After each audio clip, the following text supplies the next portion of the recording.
Hello, Go sir. for it.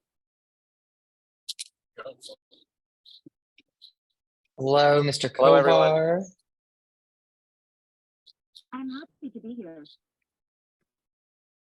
Oh my goodness, what a fun treat. Mr. Kovar and Mr. Brenner both in the car. I hope you guys are going to the same place. I'm just feeling bad. I've missed the last three events, so I'm glad I made this. My wife and I are on our way to Carmel for a few days, enjoying the beach. Oh, that's amazing. That's awesome. Mr. Kovar, I'm going to suggest that you shut your video off because that might help with your connection a little bit. That's why Mr. Brenner's also Do on what? incognito mode. Just shut your video off. Shut my video off. Okay. Mr. Payne, I would suggest you cross your left leg over your right leg. That actually causes better connection. It's like when you used to have like the antenna on your TV, move it a different way. Same thing for remember this. them days. I'm old enough to remember Hey, them days. Mr. Payne, how are you, sir? Good to see you, man. Good. It's about 7:30 here in the UK, and the weather's not too bad for a change. Good deal. Now, That's awesome. Sensei Michael, you want me to leave my camera off the whole time? As much as we'd love to see your face, yes, sir. I think it'll help with your connection so you can hear us better and we can hear you better. Okay. My video's Amazing. off too. Okay. Let's just be like totally upfront, totally crystal clear here.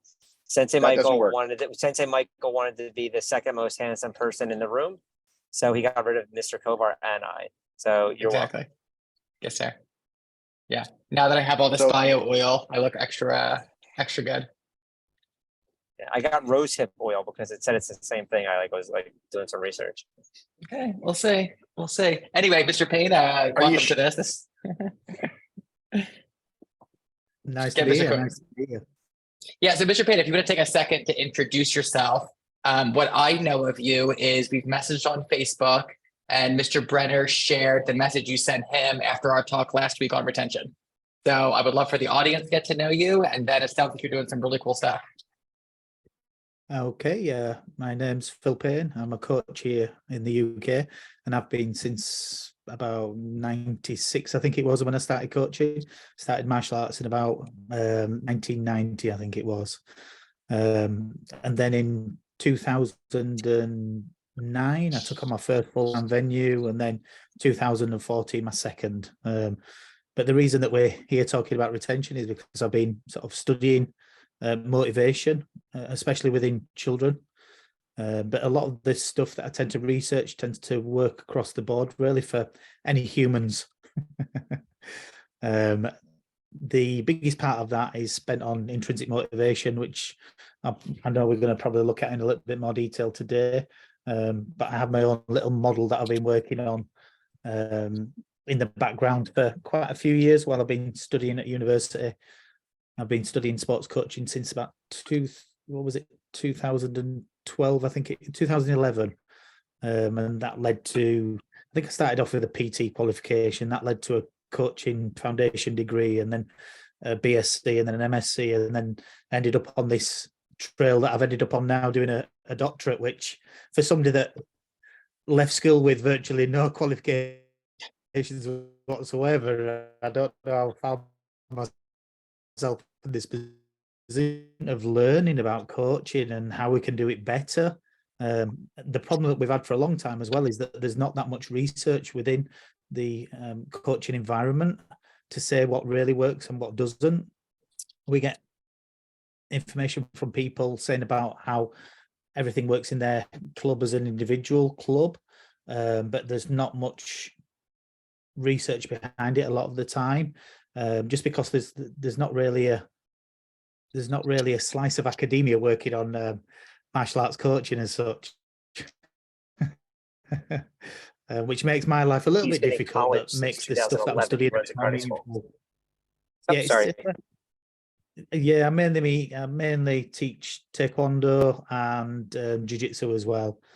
I've been training sort of Brazilian jiu-jitsu for the last sort of 13 years as well, but I don't really teach that. I just still train it now, still get on the mats, still roll with everybody. It's good fun. It's good fun. But at the same time as well, I'm sort of working sort of part-time as a coach educator, working with some governing bodies and individual coaches and groups and things, just to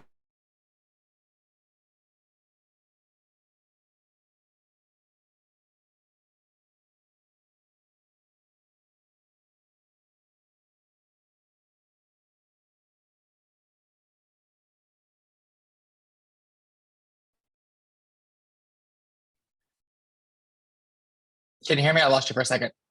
yes, I can hear you, Michael. Yeah. Amazing. Awesome. So I got 98% of all of that. So this is perfect. So if you, I know you watched our call last week or 2 weeks ago when we were talking about retention, and we just had our retreat with all of our action karate schools. And, our kind of mission for the year is that's where we need to grow. Like, we think we do a lot of great things, but, retention is our focus. And so I'm super excited about this. I'm going to kind of let you have the floor unless Mr. Kovar, Mr. Brenner has any questions. Well, And, I just want to say that in any business, retention is the holy grail, right? I mean, the longer you keep a student or a customer, that is the magic of everything. Longer you can keep people locked in and enjoying your services and growing would be at all. I was curious. I remember Mr. Payne. I don't know if he wrote it on the email or I read something on his website, maybe, or on the Facebook page, like his actual retention in his 2 schools, because I thought that was pretty awesome too, to kind of start with where he's actually at. And then maybe Michael, if you have any like follow-up questions, like retention, because I think some people have ever been to their school in the last 30 years, they count them as active. So like, make sure we have a good definition, what his retention actually is, or maybe what it was and what it is based on this amazing education, and then kind of go from there. And I just wanted to say a couple of things because I'm spot cell phone coverage here. And this is Mr. Payne. Good to see you again. I know we've met many times. I was always impressed with you when I was over there, and I'm glad to have you on the podcast. And I'll be listening profusely. I'm gonna turn my camera off. Take it. Yeah, I think on the retention side, we get a lot of figures sort of thrown around. The national average in the UK supposedly between, if you're average 6 and 8% loss per month. But I know of clubs more than that, and I know of clubs less than that. And there's no real governing body or anything like that, or anybody that comes out and basically says, based on our data that we've collected, the average is this or that, or in full-time schools, it's this, in hobby schools, it's that. Nobody really comes out with that data. So it's really hard to gauge what is good and what is not. So all we've got is historically what other people have sort of repeated in the past. For me, if we said that 6 to 8 is average and you want to be below that in terms of your attrition per month, then 5% is good, 4% is really good, 3% and under is world class. Anything under 2% is awesome, and we should be getting them people on podcasts and sharing what they're doing in their schools and their clubs. I do know I've got several friends that have used a lot of my stuff in the past that have got a 1.8% average dropout per month. Somebody, one of the guys that I know, they've got, I think it's about 300 members in London. And then there's another team that every time I speak at the UK EFC meetups, they come to all of the speaking sessions that I'm on, and they have a retention, they have a monthly dropout of around 1%, and they have around 450 members, I think, in one centre, which is pretty awesome. Even in my own centres, I'm happy to have a monthly dropout of under 3%. I think at the moment it's 2.81 for this year. So 2.81% dropout per month at the moment. And it's been better, and it's been a little bit worse in the past, but you've just got to keep adding to the systems that you've got and just keep nudging that number down. It's difficult sometimes because the lower that you get it, you're always going to have some dropout. I tend to divide it into 2 different categories. You've got dropout that's non-motivational based, where something happens financially and they can't afford to do it anymore. They move away, they go off to university, all these sort of things that somebody's injured within the family. Unfortunately, as well, with a big enough membership, you get sometimes parents dying and things like that as well. And ultimately, you can't really have too much of a say over attrition that's caused by non-motivational reasons. But on the other side, anything that's motivational based, you can have quite a good attack at reducing that over time. And like I said, it's the case of just nudging it down, as close to that 1% as you can. But anything under 2% is absolutely awesome. Under 3% for me, it puts me in my happy place. But we can get it lower. What do you tend to find at your clubs, Michael, and the ones that are affiliated with you? Is it Yeah, well, yeah, great question. So similar, like our best schools are around the 3% mark. I would say the average across our schools is probably 4.5 to 5. Still We good. have some schools that are a little Yeah. under 3, some in the 3, some in the 4s. But right, we're always trying to get better. So just so we're speaking the same language, how do you define a dropout? The obvious is they call and say, "Hey, Mr. Payne, we're not coming back." But what are your classification of, "Hey, they're no longer a student"? What we tend to do is, if we've not seen them like yourselves, we're not very good at doing it on the first session that they turn up till we don't get on the phone and speak to them then. But if they've been missing a while, say maybe 2 to 4 weeks, usually, a lot of the time, we're just a little bit short on staff at the moment. We're just setting another person on, and this will be the first person that's a coach that's not being trained by me up to black belt, but they were a student of one of my students, so hopefully it'll go smoothly as well. But if somebody has been missing for 2 to 4 weeks, we'll contact them, and then from there, usually conversation goes, "Oh yeah, it's just temporary. I'm coming back," and then they come back in then within the week, or they say, "No, I can't do it anymore," and they end up cancelling for whatever reason that is. Got it. Okay, so we're pretty much on the same page. Our metric is if they haven't been in a class in 3 weeks, whether they said it or not, they quit. We hope they come back, and if they come back, fantastic. But that's a quit for us. Or if some issue with tuition where they're no longer paying tuition, that would also be not a student anymore.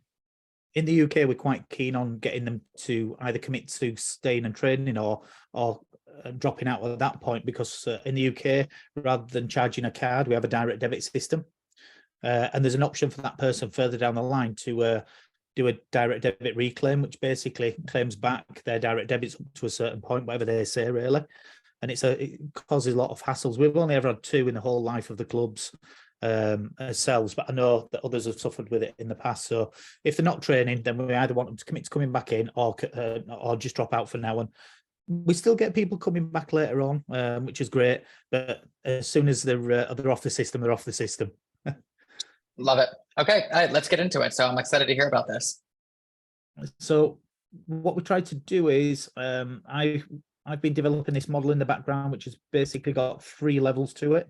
Level 1 looks at what we call moment motivation. So that is basically setting up the choice architecture, if you like, so that the easy option for them is the default option that we want, that keeps them in the martial art longer and keeps them developing. So just like if you go into a supermarket and they always put the essentials like bread and milk at the far side, or they always set things up so that the products that they want you to buy is on the eye line on the shelves. Just little things like that you can do. I know this isn't the main focus of this chat today, this moment motivation, but it basically leverages the human brain's laziness to consume, to save energy and not have to think about things too much. So we go for these heuristics and cognitive biases where it's just the easy option. And we want to set things up so the easy option is what we want them to do to develop and continue training. But the middle one, which is the one we'll spend a bit of time on today, is the one that I call me motivation. So that's the level 2 part, which is basically building intrinsic motivation. We want them to train because they want to train. We don't want them to train because we're offering a carrot or hitting them with a big stick. We want them to train because they enjoy it, basically. The kids would say up to a certain age that it was fun as well. The biggest reason for dropout in martial arts and sport is definitely it just wasn't fun anymore. And although you tend to find that the definition of fun changes with age, when they get to about 7, 8, 9, then they stop calling it fun and they start saying that they enjoyed it, and they use enjoyment more because they attach fun to younger children, the term fun. So I'll come back to the level 2. I'll just quickly give you an overview of level 3. So level 3 is momentum motivation, where we're looking at helping them build a training habit. So this could be like making sure that they're booked into a regular class each week. We want them to attend the same classes if possible, because that makes it really easy then for them to build that habit, that training habit. Contacting them if they miss a class to get them back on track so they can continue to build that habit as well. Making up for missed classes, give them options if there's any barriers in their way, so that you can do everything you can to help them build this training habit. I'm going to jump straight into the intrinsic motivation, which is a level 2 stuff. So I've broken this down into 6 areas really. And the first one that I've got is probably one of the biggest issues that we have generally within martial arts, and that's autonomy. So intrinsic motivation, there's a theory called self-determination theory that states that for somebody to have intrinsic motivation, do something because they want, they need to have autonomy is one of these, and I'll come back to the other 2 in a minute. So we've got to have them involved in the choice making. And basically it's not, in the past with martial arts, the high level of discipline, external discipline is being pushed. And although there's an expectation from the parents sometimes, that doesn't always really help the situation with the children. You've got to remember that when I started training in martial arts in 1990, I was 16 and I was one of the one of the youngest in the class. But now we've got classes, we teach classes all the way down to 3 years old. And that sort of external discipline way of teaching doesn't necessarily resonate with the younger students. What I try to do as well is create a distinction between discipline and self-discipline too. Often in martial arts we say discipline and we think self-discipline is the same thing, but in essence it's actually the opposite. So discipline is something that you generally do on other people, just like you would do in, say, the army or something like that. Whereas self-discipline is the child, in this case that we're talking about, doing it because it's the right thing to do and they want to do the right thing. So rather than focusing on discipline, we want to focus more on self-discipline if possible. And this links in with the autonomy side. I'll skip on to the next one because I've got quite a few points to go through and I don't want to dwell too much on one once I've got the point across. So one of the things that you can do in the classes is, rather than always telling them what to do, is to ask more questions. Ask more questions. In this scenario, what do you think is the right thing to do? Now, I know sometimes it can be a little bit difficult in a larger class, but you can certainly have them do these exercises in little groups sometimes. So this works. I know you were talking about, Michael, as well, having instructor training and things like that. This is not just for the kids. It'll work well with them as well. When people feel that they've got some autonomy over the process, you'll get more buy-in from them. It's just like the equivalent of telling a teenager what to do all the time. Then the minute that you're not there, and you're not there wielding a big stick or offering a carrot, they'll do the exact opposite from what you wanted them to do, because they're exerting their autonomy, if you like. So built into this within the classes as well, talk more, talk less, more action. So try to get them a biggest part of the benefit of training in physical activity and martial arts comes from the physical aspect. So we want to keep them in action as much as possible and do less of the sitting on the bums listening to the instructor talk about how he was a world champion at one point, or how he got his 10th dan, or the stuff that's externally focused, not focused on the children or the participants. Reduce that as much as possible. And there's a phrase that I tend to use with other coach developers and other coaches, which is no lines, no laps, no lectures. No mindless just running around doing exercise for the sake of it. No sitting them down on the butts and just talking to them for 15 minutes about lecturing on something that they don't really relate to. And the other one is no lines, in terms of, in class when I first started, there were lines of people and we're just kicking pads and waiting to take our turn in a line of 15 students. You know, that's not motivating for anybody. They've got no autonomy in that. It's the children of today don't want that. So getting them working in partners or groups or something where they're always involved and always moving, that works better to keep them on task, while at the same time giving them some ownership over the process.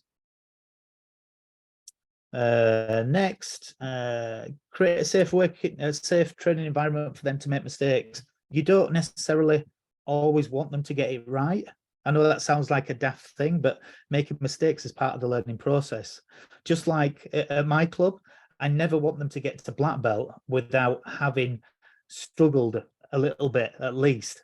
There's a good paper that was written by a guy that was a guest lecturer on one of my uni courses. I think it was in conjunction with him and another researcher called Annie McNamara, and it was where talent needs trauma or something like that.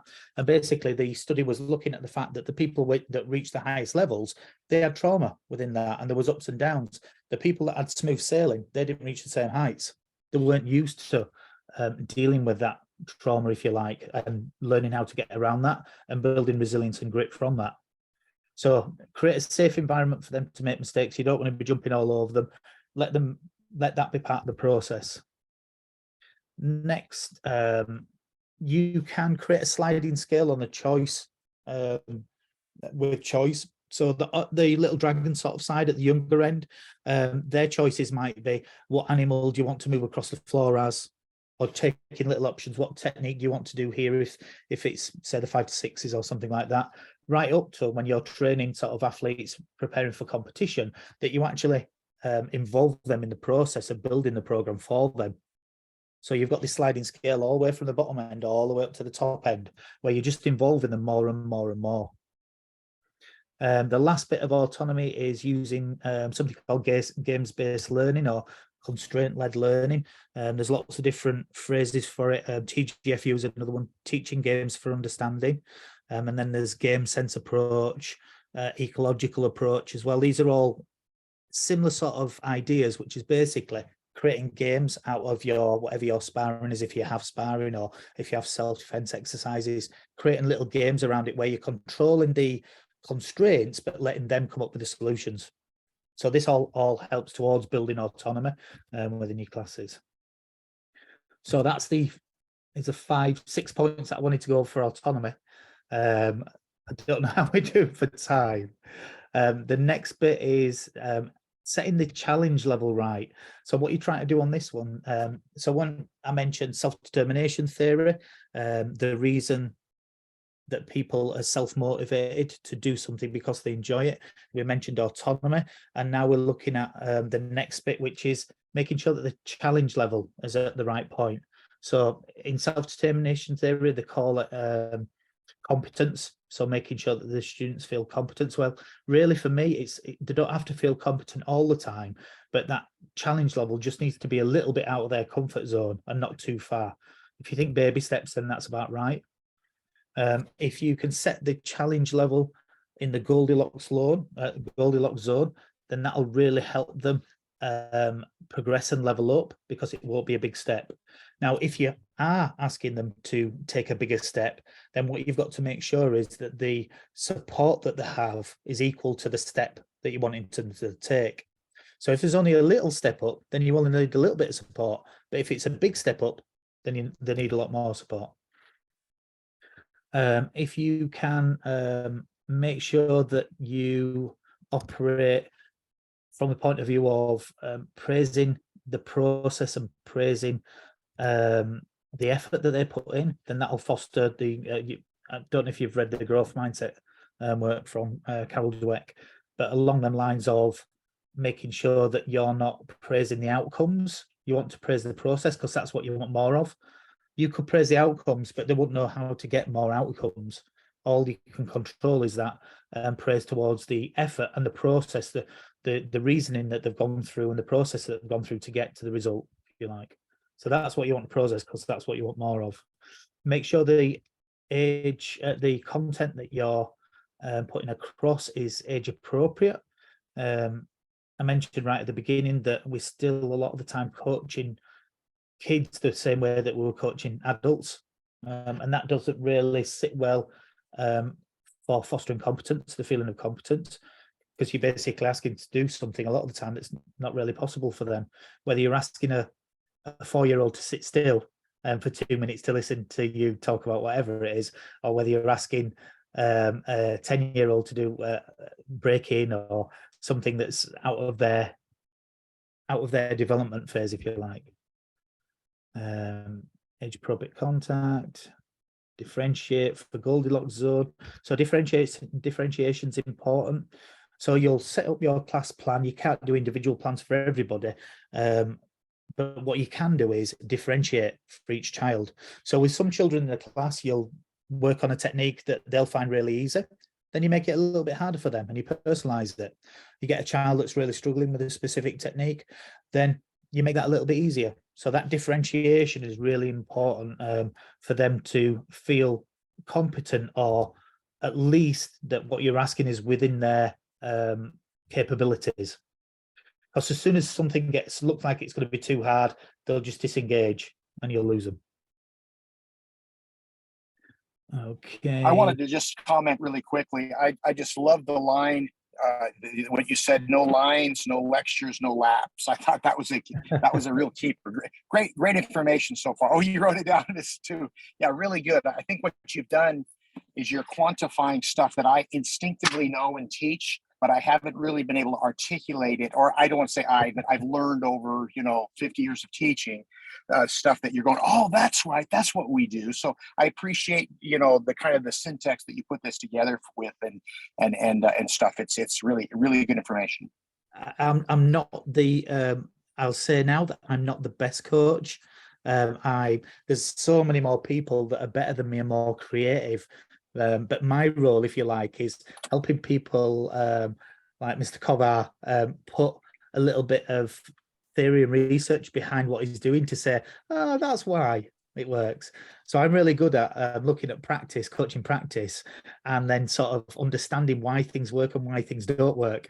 But I'm not as creative as a lot of coaches out there that do such a great job, especially on the connection side. I do what I can, and I hope I come across quite warm and friendly when I'm connecting with people, but I know some coaches that are just awesome at that side, and I do step back and try and analyze and then put a little bit of research behind why they're doing that works. And this is how I've come around this list that we're talking through now. Some of it is the research that I've been doing, and then I've been looking at other people's practice in some case, as well as my own as well, because I keep continuing developing my own too. But yeah, Dave's been a big influence over the years on me. There's probably about 3 or 4 coaches out there that are doing awesome coaches, but they don't always really necessarily understand why what they do works. So that's why I see my role as just helping them understand, so they can concentrate on the things that are working and then question the other things. It's about helping them understand their own practice, basically. Good stuff. So we're on to purpose. So we've done, connection, sorry. So see how many of these we can get through. There's 6 in total, but this is a third. So the next one is connection. So within self-determination theory, you've got autonomy, which you've mentioned. We've got challenge point or mastery, or I know Michael, you've mentioned mastery before in terms of making sure that people are progressing. So that connection point is important. But then we've got connection as a third part of self-determination theory. So we've got to basically make sure that people feel that they've got a feeling of belonging and they feel connected to the people around them, not just the coaches, but the students too. So what I say on that is create opportunities for them to both get to know you as a person, as well as the other students too. If you onboard everybody from the start, this is something that we're a little bit weak at as cells. We do tend to build it up over time, but we're a little bit of a slow starter when it comes to onboarding and building that connection straight away from that first time that you meet, or even before that when you're talking to them on email or text message or whatever it is. But onboarding people well and building that connection from day one is really important, without going too far over the top so it feels false, if you like. So that it's got to be genuine, just like praise has got to be genuine for people to feel like it's real, and it's not just something you're putting on. Connection's the same as well. For years, people have been using the acronym praise, correct, praise when coaching, to try and maintain that connection while making corrections and helping them coach. I came up with another acronym, which I wrote an article on, which was coaching with care. And that stands for connecting with the person first. You're on their eye line, you're using their name, all the stuff that you've sort of known before. you're speaking to them like you've got mutual respect, and then you don't give them the answers necessarily straight away if you've got time to do it this way. So going back to the autonomy a little bit, you're asking questions and bringing it out of them, because if they suggest the corrections, they'll have more ownership over it. And then similar to the praise, correct, praise, the second praise part is recognize the effort that they've put in and the corrections that they've made. And then the final E is to encourage, and just encourage them to continue practicing and getting better and progressing. So that's coaching with care: connect, ask, recognize, encourage. Next bit is creating a community for the students and the parents to connect. So we always talk about students connecting and us connecting with the students connecting to each other. The other important thing is creating an opportunity for parents to connect as well. We once had a child that stopped training with us, and the parent continued to turn up to the class without the child for another, I think it was 4 weeks after the child stopped, just to connect with the parents. And although that child stopped training with us, that parent went on to recommend our centre to many other people after that. So making sure that you provide opportunity for the parents to connect as well is often it's overlooked a lot of the time. For long-term retention as well, what tends to happen over here is that in our taekwondo system, the kids start off at 3 and they tend to get to black belt around the time that they go to high school, which is around 11, 12 or something like that. Often at that point, there's a big chance of losing them. I think within sort of 12, 13 years old within sport, what tends to happen is that we lose about 30% of participants each year for a few years. So then sort of first years at high school for us, which is 11 years old, you tend to lose quite a chunk in the next following years. So one of the ways that you can retain them students over the years is to create opportunity for them to contribute. And I know a lot of people will have their own systems in terms of having a strand for them to become leadership students, assistant instructors, junior instructors and things like that. But if there's any other way that you can think of where they can contribute to the club as well, then try to think outside the box in terms of having, it may be that you train, as well as having a leadership strand, you have a media strand. So all of a sudden you've got some of the kids writing articles for you, taking photos, video footage and things like this. So having other options, it might be that you create options for the parents to be able to contribute too. But having that option to contribute towards a club means that you'll have more buy-in from them. They'll actually feel like they're partly responsible for the success of the club as well, which is great. We want everybody to feel that, because that is the case. Without the students, we're nothing. So that's one area. Also as well, within, there was a guy called, I don't know if you've heard of the Dunbar number. There was some research done on a good number, looking for the optimal number that you can maintain connections between people in the community. And the number was, I think it was 150, was it 150, 250, something like that. And basically when your club gets to a certain size, it gets really hard to maintain them relationships. So if you can at that stage, if you've got the staff to do it, taking a sort of divide and conquer route and having certain programs attached to certain people will make it a lot easier to stay in touch with these people. If you've got staff to do it anyway, then why wouldn't you do that anyway? You know, so the people looking after these different communities can have a lot stronger connection and a better feeling of belonging as well. I think that's everything within the connection one. Have I missed anything out? Yeah, I think that's it, the connection one.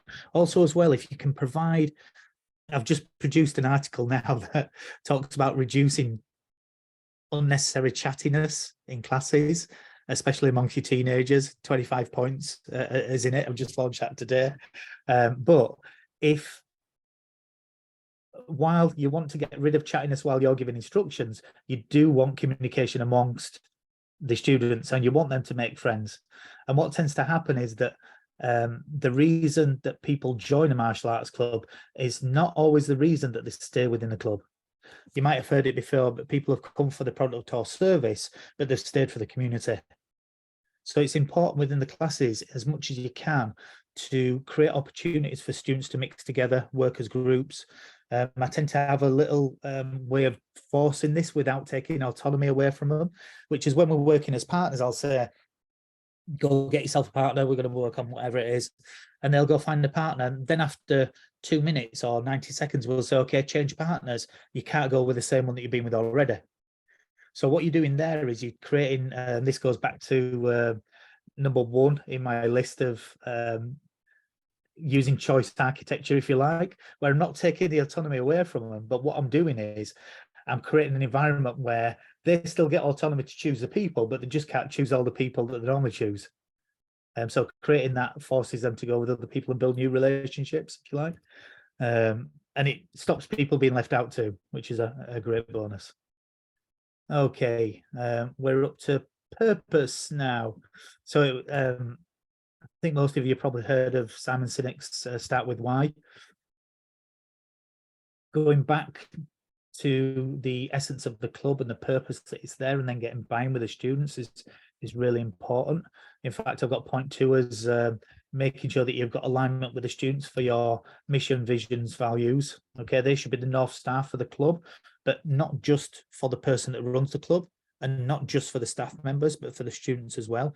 You want everybody pulling in the same direction for that. So when it comes to the mission, vision, values, it should be everywhere. You want it on all as much literature as possible in your new student packs, on your walls, on posters, sometimes in your posters and things like that. So the more that the students are aware of this, and not only just look at the pretty picture on the wall, but actually live it. Congruence is so important. If you are, as a coach within martial arts, sometimes we get people saying one thing and then doing another in practice. So it's really important that we get that congruence between what we're saying students should be doing and what we do, and then what we're actually doing as well. Because a lot of time, students learn by modeling. So it won't necessarily be what you say, it'll be what you do. So it's important to have them to sewn up and together. Okay, when I was doing my undergrad for my BSc, my last piece of work was creating something called a participation development model.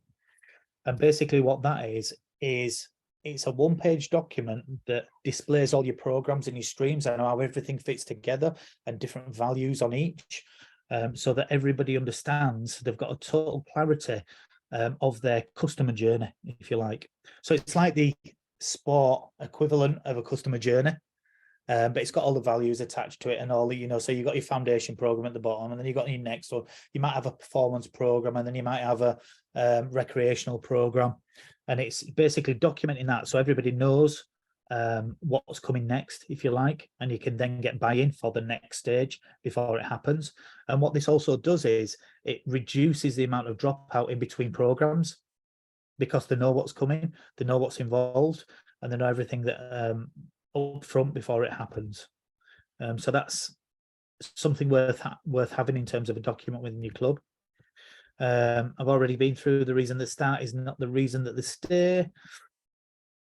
A purpose is not just for the sort of planning stages and helping students understand their roadmap for the future, but it's also in classes as well. When I was younger and I asked my mum or dad sometimes why I should do something, often I got, because I say so. Now that is not motivating whatsoever. And when you're asking students to do something in class, helping them understand why you're asking them to do it is really important. You'll get much more buy-in, especially from the teenagers, when they understand why they're doing something, especially if it's challenging, whether that's physically challenging or cognitively challenging. If there's a challenging element to it, help them understand why you're asking them to do that. It'll play a big part in getting buy-in from them. Okay, I think I'm only going to get as far as point 5, which is novelty. So novelty is basically, you've got a bit of a curve where you want enough novelty that it's exciting, but not too much novelty that you're doing something new every time. So you need them to feel like they know what's going on and they understand what's required of them, but you don't want so much that it's fresh every time and they always feel the struggle to gain competency because you're just refreshing it too much. One thing, design a rotating curriculum. Most people have got rotating curriculums now. What I'd ask though is, in most cases, is your rotating curriculum just rotating through techniques, or does it have physical elements? Does it have social elements? Does it have psychological elements? So having these in a rotating system can really help, as well as just the technical parts. Often within martial arts, when we talk about our curriculum, a lot of the time we're really talking about a syllabus, as technical syllabus. So you've got your technical syllabus, which is a small part, and then you've got your curriculum, which covers the psychosocial stuff and the physical and everything else. But then that's within the bigger spectrum of your program. Now, when you do this as well, a good idea for the learning and the novelty part is to have what I call a nested rotating curriculum, where you've got your rotating curriculum, you've got the block for the next 3 months that you're working on, whatever that is, but maybe every other week you work in the rest of the curriculum. Okay, so you're always working on the main stuff that you're testing on at the end of the month, but at the same time, you're rotating through the rest of the curriculum too. So they're building up little touch points with that curriculum. So it's not a total surprise when they move up. They'll have done it once or twice before and it'll still be new to them. But at the same time as well, having them little blips of different curriculum makes it easier for them to recall the teaching points for things like that. That's how memory works in terms of building up that recall and refreshing the recall. They call it, in teaching, they'll call it spacing and interleaving, is the technical phrase for it. And basically building up these touch points of something. So if you have to recall something, it means that in future, it's going to be easy to recall again. Build fun into your sessions by default. You can do this using session planning templates. You can have one session planning template if you like, or you can build more than one and have them rotate through as well. But just having a bit of a framework to make sure that they have fun in each of the sessions. Now, they won't always be having fun in all the sessions because sometimes it'll be hard work, but you can still tweak your practice so they actually get some enjoyment out of that, as well as getting the physical development or technical development. Use fundamental movement skills. If you teach kids, then really they should have these skills capped off really by about 8 years old. So this is the foundation of sport skills, if you like, that is used throughout most sports. If you can build them up early, it's been shown that they will be in sport and physical activity for longer. So that's important to get them built up. They'll have more confidence when they're trying different things and new things as well, because basically they'll be able to move well. Okay. One of the things for novelty as well, sometimes we get a lot of martial artists. This won't be the same in your world, Michael, I don't think, because you've got quite a chunk of clubs that collaborate together.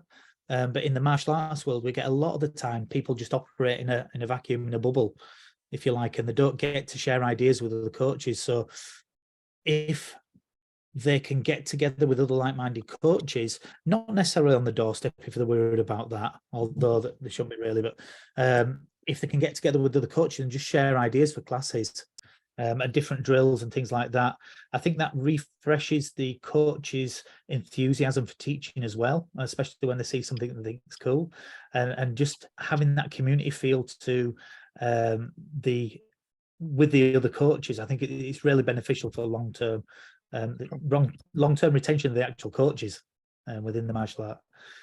Mr. Payne, this has been so super amazing, and I feel like we could go on for this for so much longer. No, this is incredible. Mr. Brenner and I have to have another call. We have to be on right in this moment, but I want to give Mr. Kovar a chance to add anything, if he wants to add anything in 30 seconds. And then I have some homework for you, Mr. Payne, too. Really good information. Appreciate you being on the call and taking your time and keep working. Mr. Brenner, do you want to add anything before we jump off? Nothing self-sustenance. I love it. I love that. I mean, this is the holy grail of everything. Just absolutely wonderful. Now I have Mr. McCurry on the call at the same time. I thought he was on his phone. Now he's on. Oh, now he's just turned off. Anyway, thank you so much. I legitimately love it. I think we should have Mr. Payne maybe, speaking on one of our Zoom calls with our instructors. I mean, we're doing all the same things, but it is the holy grail. So I think the more minds on it, the better. Thank you so much, Mr. Payne. Sometimes it's just putting the research behind what you're doing, and then you're able to point and say, look, this is why it works. You're doing the right things a lot of the time. If your retention's good, let's face it, you're doing the right things most of the time. But just understanding why it works means that if something changes or you want to leverage something a little bit more, you understand how it works and why it works. No, amazing. Exactly what Mr. Kovar said. This really puts some context around all of it. Okay, so I have homework, and I'm going to send you a message after this. Homework is I'm going to tag you in this video. Can you share number 6 for everybody that's watching? Because I also want to know number 6, and I hate the cliffhanger. No, but number 2, have to pay £1,000 to. No, I'm only joking. Mr. Kovar will send you a check. Number 6 is identity. Amazing. I'm going to send you a message after this too, because I think jumping on with RT would be absolutely amazing. Cool. Mr. Payne, thank you so much for hanging out with us. I appreciate it. Problem. Mr. Kovar, travel safely. Mr. B, I'll see you on the other Zoom in 10 seconds. See you later, guys. Cool. Bye, guys.